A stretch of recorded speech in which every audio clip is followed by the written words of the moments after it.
Hello दोस्तों, कैसे हैं आप सब। उम्मीद करता हूँ बहुत अच्छे से होंगे। जो भी स्टूडेंट एलटी ग्रेड हो या टीजीटी है या पीजीटी, इनकी अगर तैयारी करना चाहते हैं या तैयारी कर रहे हैं तो उनके लिए बहुत ही बड़ी ब्रेकिंग न्यूज है, यानी बहुत ही बड़ा अपडेट है।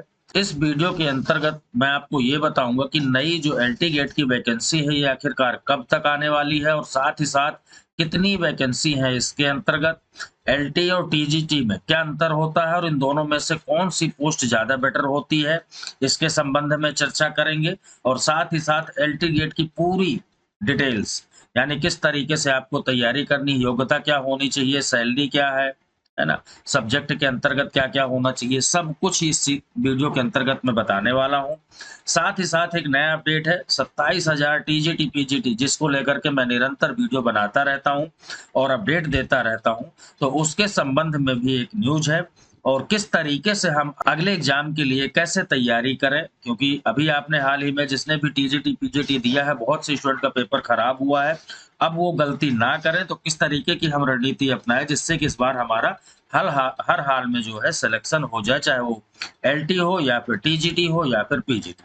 तो दोस्तों वीडियो को शुरू करते हैं। उससे पहले आप अगर चैनल से नहीं जुड़े हैं तो चैनल को सब्सक्राइब करके बेल आइकन को जरूर प्रेस कर लें और वीडियो को लाइक और शेयर करना बिल्कुल भी ना भूलें। तो दोस्तों सबसे पहले हम बात करते हैं ये जो नई वैकेंसी है एलटी ग्रेड वाली, इसके संबंध में। वैकेंसी आखिरकार ये कब तक आने वाली है और कितनी वैकेंसी इसके अंतर्गत हो सकती है, वो सब सारी चीजें प्राप्त सूचना के आधार पर दोस्तों इसके बारे में पूरी जानकारी मैं देने वाला हूं। उससे पहले हम जान लेते हैं कि आखिरकार इसकी क्वालिफिकेशन क्या है, यानी योग्यता से संबंधित क्या-क्या चीजें इसमें होनी चाहिए आपकी। देखिए वैकेंसी तो आने वाली, जैसा कि दोस्तों मैं शुरू से ही कहता चला आ रहा हूँ कि अब जो समय आने वाला है अगला साल, वो चुनावी वर्ष है और चुनावी वर्ष से पहले हर डिपार्टमेंट में बहुत सारी वैकेंसी आने वाली है। अगर आप किसी भी चीज की तैयारी कर रहे हैं तो उसके प्रति पूर्ण रूप से समर्पित रहें और एक ही चीज को अपना लक्ष्य बना लें, टारगेट कर लें। ऐसे नहीं कि ये फॉर्म निकला है, बोले यूपीएससी का निकला है उसे डाल दिया, पीसीएस का निकला है उसे डाल दिया, आरओ निकला है उसे डाल दिया, है ना, पीजीटी का निकला है उसे डाल दिया, एलटी का निकला है उसे डाल दिया। ये चीजें थोड़ी सी गलत होती हैं क्योंकि सबका सिलेबस अलग होता है। सेम सिलेबस के अकॉर्डिंग जो भी आपकी वैकेंसी है उसे तो आप डाल सकते हैं और उसके लिए निरंतर आपको तैयारी करनी होगी, यानी बम्पर वैकेंसी आने वाली है सभी डिपार्टमेंट में।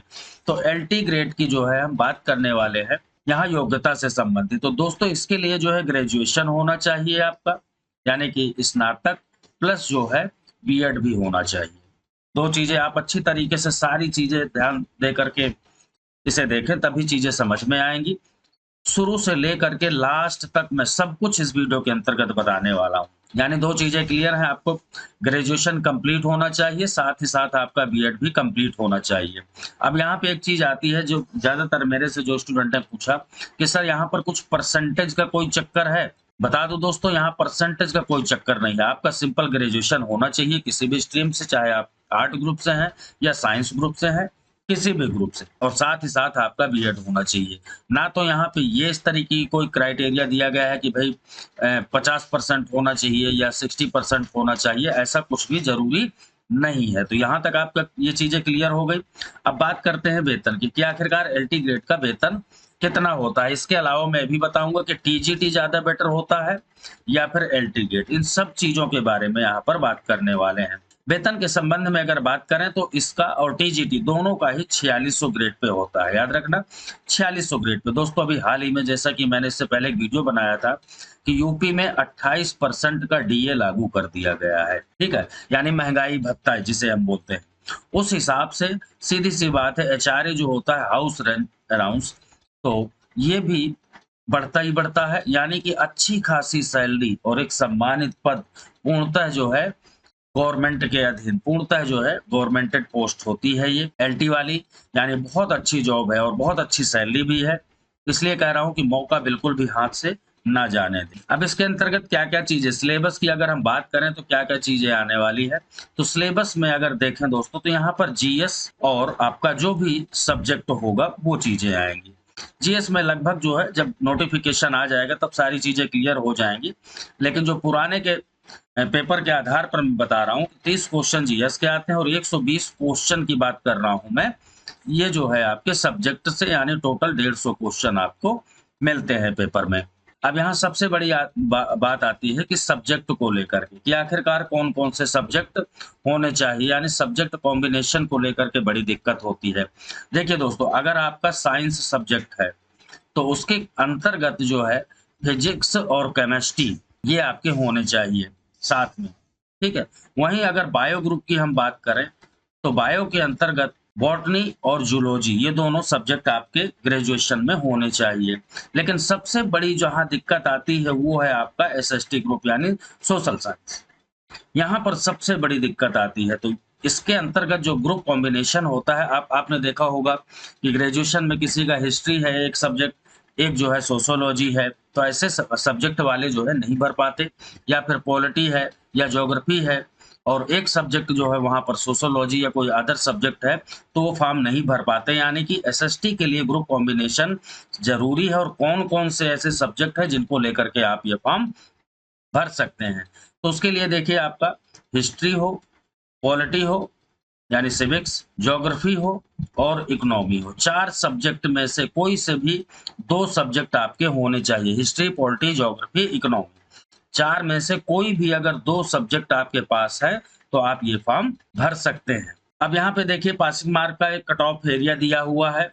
पिछली बार जैसा कि हमने देखा, ये जो 150 क्वेश्चन है, इसमें से 40% अगर जनरल वाले हैं, जनरल वालों के लिए मैं बता रहा हूँ, अगर 40% सही कर देते हैं तो क्वालीफाइंग हो जाते हैं, यानी क्वालीफाइंग एरिया भी यहाँ पर रखा गया है। और बाकी 35% में ओबीसी, एससी, एसटी, विकलांग वगैरह जो भी स्टूडेंट है, उनके लिए ये क्राइटेरिया रखा गया है। लेकिन इसका मतलब ये नहीं कि 150 का 40% जो भी होगा, वहाँ से आपका सिलेक्शन हो जाएगा। ये क्राइटेरिया रखा गया है। अगर इससे कम मार्क्स हैं, आपके क्वेश्चन कम सही हैं, तो आपकी कॉपी चेक नहीं होगी।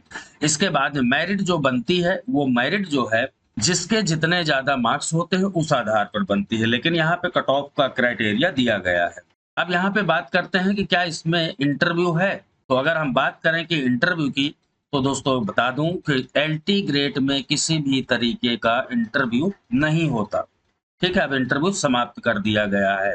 यानी कि सरकार के द्वारा जो भी 4600 ग्रेड तक की जो भी वैकेंसी है, उनमें इंटरव्यू समाप्त कर दिया है। और 4600 से ऊपर, जैसा कि आप पीजीटी में देखते हैं कि 4800 का ग्रेड होता है पीजीटी का, और यहाँ पे इंटरव्यू लागू है। सबसे बड़ा क्वेश्चन जो आता है वो ये है कि सर क्या यहाँ पर नेगेटिव मार्किंग होगी? एलटी ग्रेड में नेगेटिव मार्किंग, तो हाँ दोस्तों, नेगेटिव मार्किंग होगी और 1/3 की नेगेटिव मार्किंग होगी। यानी कि ये सभी को पता है, आयोग के द्वारा ये पेपर कराया जाता है, यूपीपीएससी आयोग के द्वारा। और यूपीपीएससी आयोग में सभी एग्जाम्स में लगभग जो है 1/3 यानी 1/3 की जो है नेगेटिव मार्किंग रखे जाने का प्रावधान किया गया है। अब हम बात करते हैं कि आखिरकार एलटी और टीजीटी में दोनों में कौन सी अच्छी पोस्ट है। दोनों का तुलनात्मक अध्ययन करेंगे और देखेंगे, उसके आधार पर आप खुद ही समझ जाएंगे कि कौन सी पोस्ट जो है बेटर है, एलटी और टीजीटी। तो सबसे पहला जो अंतर है इसमें वो ये है कि एलटी वाली जो पोस्ट होती है वो पूर्ण रूप से सरकारी होती है दोस्तों। पूर्ण रूप से सरकारी, हम शुद्ध सरकारी जिसे कहते हैं वो हो जाएंगे आप। और टीजीटी में अगर आपका सिलेक्शन होता है, तो यहाँ पर आपको मान्यता प्राप्त कॉलेज मिलते हैं, सभी को पता है, यानी सेमी गवर्नमेंट पोस्ट होती है ये। एलटी का जो एग्जाम होता है वो लोक सेवा आयोग उत्तर प्रदेश यानी यूपीपीएससी के थ्रू कराया जाता है। और अगर टीजीटी की बात करें तो इसका जो एग्जाम होता है वो माध्यमिक शिक्षा सेवा चयन बोर्ड इलाहाबाद, इसके द्वारा ये कराया जाता है। अगर दोनों की वेतन की बात करें तो दोनों का ही वेतन जो है वो सेम होता है। याद रखना, इसका भी 4600 ग्रेड पे होता है और यहाँ भी टीजीटी का भी 4600 ग्रेड पे, यानी वेतन में किसी तरीके की कोई भी संगति नहीं है, बस सिर्फ पोस्ट का अंतर होता है। आपको सारी चीजें मैं बताऊंगा, बहुत अच्छे से आपको क्लियर हो जाएगा। उसके बाद आप खुद डिसाइड करें कि कौन सी पोस्ट आपके लिए बेटर रहेगी। मेरे हिसाब से दोस्तों अगर बात की जाए कि इन दोनों में से कौन सी बेटर पोस्ट है, तो मैं तो यही कहूँगा कि एलटी वाली ज़्यादा अच्छी है और ये वाली जो है उससे कम अच्छी है। क्योंकि इसमें टोटल देखिए, यहाँ पे ये सारी चीज़ें टोटल सरकारी होते हैं आप। और जहाँ देखिए सरकारी और मैनेजमेंट, ये मैनेजमेंट के थ्रू जो कॉलेज का मैनेजमेंट होता है, उनके अंडर में बहुत सारी चीज़ें होती हैं जो हमें काम करना पड़ता है। लेकिन सरकारी में आप बिल्कुल फ्री रहते हैं, स्वतंत्र रहते हैं, किसी तरीके का कोई प्रेशर नहीं होता, कोई दबाव नहीं होता। लेकिन इसका मतलब ये नहीं है कि आप जो है यहाँ मैनेजमेंट के अधीन हैं, उनके अंडर में है तो आपको जो है किसी तरीके का प्रेशर होगा या आपको निकाल दिया जाएगा, भगा दिया जाएगा, ऐसा कुछ भी नहीं है। ठीक है? आप अपने काम से मतलब रखेंगे, पढ़ाने का आपका काम है, वो करेंगे तो कोई दिक्कत कहीं भी नहीं होती। अब बात करते हैं कि आखिरकार इसकी वैकेंसी कब तक आने की संभावना है एलटी। तो दोस्तों प्राप्त सूचना के आधार पर जो इसकी वैकेंसी है, वो आपको अक्टूबर मंथ में ही देखने को मिल जाएगी। अक्टूबर माह में इसका फॉर्म आ जाएगा और बता दूं बहुत जल्द इसका एग्जाम करवाएगा आयोग। मैंने बताया ना कि चुनावी वर्ष होने की वजह से बहुत जल्दी-जल्दी एग्ज़ाम कराए जा रहे हैं, तत्काल प्रभाव से रिज़ल्ट दिए जा रहे हैं। सारी चीज़ें जो है बहुत जल्दी-जल्दी होंगी, यानी समय बहुत कम है और अगर आप चाहते हैं कि भाई इस पोस्ट को मुझे हर हाल में लेना है, तो अभी से आप तैयारी करनी शुरू कर दें। अब बात करते हैं कि आखिरकार इसकी नई वैकेंसी कब आएगी। तो यहाँ पर देखिए दोस्तों 27,000 पदों के लिए अगले हफ्ते से ही आपके लिए पोर्टल खोल दिया जाएगा और उस पोर्टल के अंतर्गत जो माध्यमिक शिक्षा परिषद यहाँ से ये वैकेंसी आनी है टीजीटी, पीजीटी दोनों की और इसके लिए पोर्टल ओपन कर दिया जाएगा। पोर्टल के थ्रू सारी जानकारी माँगी जाएँगी कि किस कॉलेज में कितनी वैकेंसी खाली है, कितनी जगह है, वो सब चीज़ें जो है माँगी जानी है। यानी कुल मिला के ये मानो कि नवंबर तक आपको इसके फॉर्म भरने को आपको मिलेंगे और ये वाला एग्ज़ाम भी बहुत तेज़ी के साथ कराया जाएगा। समय बहुत कम मिलेगा, ये चीज़ पहले बता रहा हूँ। अब बात करते हैं कि आखिरकार वैकेंसी इसमें जो है कितनी हो सकती है। पिछली बार दोस्तों देखा होगा लगभग आपकी 10,000 एलटी ग्रेड की वैकेंसी आई थी। इस बार संभावना है कि ये 9,000 वैकेंसी होंगी यानी बहुत ज़्यादा वैकेंसी है, कम वैकेंसी नहीं है। आपको सिर्फ़ एक ही सीट चाहिए, उसके लिए जो है अथक प्रयास करना होगा। वहीं इसकी बात की जाए तो मैंने बता ही दिया कि 27,000 वैकेंसी आने वाली है। अब बात करते हैं कि एलटी और जीआईसी में कौन-सा एग्ज़ाम कठिन होता है, कौन-सा सरल होता है। उस हिसाब से दोस्तों देखा जाए तो ये एलटी वाला जो है ये एग्ज़ाम, ये कठिन होता है, याद रखना। ये कठिन होता है और इसके मुकाबले, है ना, ये वाला जो है टीजीटी वाला ये सरल होता है, याद रखना। टीजीटी और एलटी इन दोनों की बात कर रहा हूँ मैं, तो ये वाला सरल होता है क्योंकि यहाँ पे आपने देखा 1/3 की नेगेटिव मार्किंग भी होती है और दूसरी बात सीटें कम होती हैं, बहुत ज़्यादा कॉम्पिटिशन यहाँ पर टफ हो जाता है और इसकी जो मेरिट है वो पॉइंटों के हिसाब से डिसाइड होती है, यानी 1 नंबर या 1 पॉइंट से भी स्टूडेंट बाहर हो जाते हैं। इसीलिए कह रहा हूँ कि समय बहुत कम है, बहुत अच्छे से आप तैयारी करें। दोस्तों अब बात करते हैं हम, चाहे एलटी हो या टीजीटी हो या पीजीटी, कि आखिरकार तैयारी किस तरीके से करें। इसके लिए सबसे बेटर तरीका ये होता है कि सबसे पहले इन सभी का, जो भी है, इन सभी का जो है सिलेबस अपने पास रखें। सिलेबस के अकॉर्डिंग ही आप तैयारी करें, किस टॉपिक में क्या-क्या चीज़ें दी हुई हैं, उसके आधार पर तैयारी करें। साथ ही साथ हमारा जो ये चैनल है एमएस अकेडमी, इससे जुड़ सकते हैं आप, यहाँ भी संपूर्ण तैयारी कराई जाती है और टेलीग्राम को ज़रूर जॉइन कर लें। टेलीग्राम में आपको नोट्स वगैरह उपलब्ध हो जाते हैं। कुछ सब्जेक्ट ऐसे हैं जिनमें कंप्लीट कोर्स भी, जिन्हें मैं पढ़ाता हूँ, उसके आपको कंप्लीट कोर्स भी मिल जाएँगे, चाहे एलटी हो या टीजीटी हो या फिर पीजीटी हो, कोई सा भी सब्जेक्ट हो। इससे पहले भी हमने सोशियोलॉजी और पॉलिटी की पूरी क्लास भी कराई है, वो भी आपको मिल जाएगी। यानी कि कहने का मतलब ये है आप कहीं से भी तैयारी करें, समय बहुत कम है और अभी से आपको एक अच्छी जो है रणनीति के तहत, एक अच्छी रणनीति बनानी होगी, उसके तहत आपको तैयारी करनी होगी ताकि इस बार आपका हर हाल में सिलेक्शन हो। रही बात दोस्तों देखो अच्छे और बुरे की, कोई भी जॉब अच्छी नहीं होती और कोई भी जॉब बुरी नहीं होती और दोनों ही जो है अच्छी होती हैं। क्यों? मान लीजिए आपका मन ही नहीं करता तो वो चाहे कुछ भी हो, आप आईएएस भी है, पीसीएस भी है, तब भी आपको जॉब अच्छी नहीं लगती और बहुत से आपने देखा होगा बहुत से अधिकारी हैं जो अपनी पोस्ट को लेकर के खुश नहीं हैं। यही वजह है कि वो दूसरी पोस्ट के लिए अप्लाई करते हैं, फॉर्म भरते हैं, पेपर देते हैं, इंटरव्यू देते हैं, सब कुछ करते हैं। क्यों? भाई उन्हें अच्छी नहीं लग रही, उन्हें लगता है कि और बेटर होना चाहिए, ठीक है?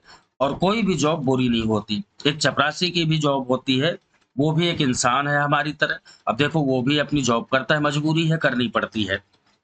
तो यहाँ अच्छे-बुरे का कोई फ़र्क नहीं रह जाता। कुल मिला के ये है कि फ़िलहाल ज़रूरत है एक जॉब की और वो कहीं से भी मिल जाए, कोई सी भी पोस्ट हो। दोनों तीनों, ये तीनों ही पोस्ट कोई छोटी-मोटी पोस्ट नहीं है, सभी सम्मानित पद हैं। ग्रेड पे भी देखो सभी का अच्छा है। पीजीटी का तो 4800 ग्रेड है, जैसा कि मैंने बताया। यानी सबकी जो है 60,000 से ऊपर की सैलरी है इन सभी में। बहुत अच्छी इसके लिए आपको तैयारी करनी होगी। जितनी बड़ी पोस्ट होती है उतना ही ज़्यादा संघर्ष ज़्यादा करना होता है।